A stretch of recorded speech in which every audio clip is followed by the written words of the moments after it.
Hello and welcome to Easy Vegetable Growing. I don't doubt for a minute that any of us would argue that our fresh from the garden vegetables do taste fresher and truer to taste than those that are sometimes available in the supermarkets to us.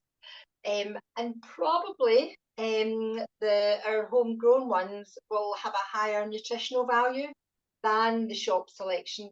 And that's down to factors like, their actual time in transit, coming from whichever part of the world they've been grown in, and they're transported in controlled atmospheres, and that can affect the nutritional value also. Whereas ours, pulled out the pot or out of the ground and eaten within 24 hours, have still got all those nutrients trapped inside them. So, easy growing vegetables. That's what this is all about, because I am a bit of a realist, and with the best will in the world, producing a year-round supply of homegrown vegetables for a beginner gardener is really quite a big expectation. You're looking to have the space to grow them, the time to tend to them, any special care needed for the more tricky to grow sorts of vegetables, and of course, here in Scotland, it's almost a guaranteed struggle with the climate. So all told, these are reasons why veggie growing can sometimes have dire outcomes. So let's keep it simple. But of course, growing vegetables is not always about a bountiful harvest. It also provides opportunities for learning, the coming together within communities, and offers many therapeutic benefits. Now, Lorna and Margaret, you've been coming to these live demos for a good wee while now, so I'm sure you'll be able to share some reports of how you can maybe recognise therapeutic benefits from gardening and growing. So having vegetables to tend supports many outcomes, from the cognitive in choosing which vegetables to grow, to having an emotional connection and caring for the plants. And this environment of growing and gardening provides social connectivity and physical movement through movement and stretching and bending. So it is worth investment in time to get growing a small selection of vegetables to reap the benefits that I've just mentioned. But as I say, let's keep things easier for ourselves by not going too large scale to begin with. Growing vegetables in pots or other containers can help keep things simpler and help achieve a good first time harvest. Some vegetables need more space than others, so one veg type per pot can actually help with this, as opposed to trying to get them all laid out into a big border or in an allotment and allocate the right space and have a tiny wee veg beside a big fat one. Having them in pots in their own space can help eliminate that guesswork to an extent. Pots can be placed in full sun or partial shade, depending on what the vegetable preferences are.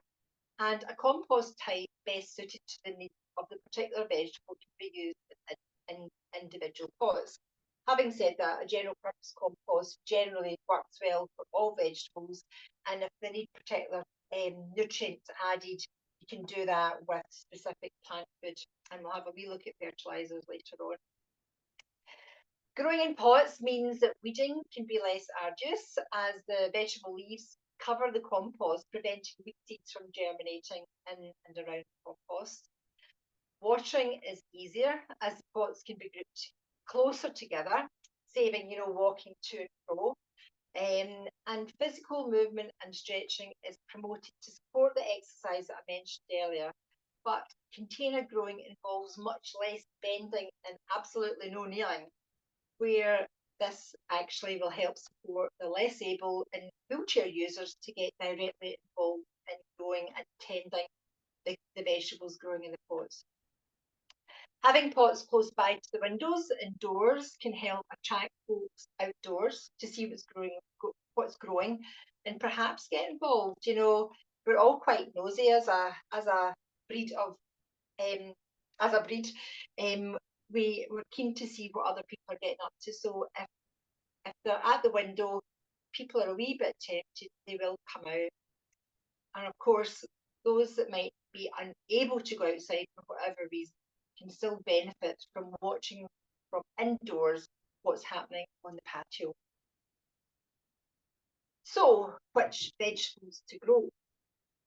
Now that we've decided that we're growing vegetables in containers as opposed to directly into the soil, this can help us eliminate a few, such as perennial vegetables like asparagus and globe artichokes. They just don't do in pots. The vast majority of the remaining vegetables will grow in pots, providing that the pot is deep enough for the roots of the plant that's growing and wide enough for them to swell out and grow. So when deciding which ones to help eliminate, I would consider cost versus yield. If you count in seed starting, constant watering, and of course time, if that is at a premium for yourselves or your group, then some vegetables can actually prove quite expensive to grow. So as suggestions, I would suggest best avoiding broccoli, cauliflower, cabbage, sweet corn and onions in your first year. Keep them for next year once you've got a wee bit of confidence behind you in growing. And probably the most important factor to consider when choosing what vegetables to grow is which ones will be eaten by your client group. So the 5 that I'm growing this year are carrots, salad leaves, dwarf beans, dwarf French beans, tumbling tomatoes and beetroot. And I've chosen them for a combination of reasons. 1, they'll all grow happily in pots for me. 2, they're easy doers. And 3, they are all vegetables that my family eat. I'm not growing any broad beans this year. And the reason being, I'm the only person that eats broad beans and I love them. But last year I was scunnered, so I'm not growing them this year. Oh, of course. And beetroot is a particular favourite in our house, especially if it's baked in a cake with chocolate.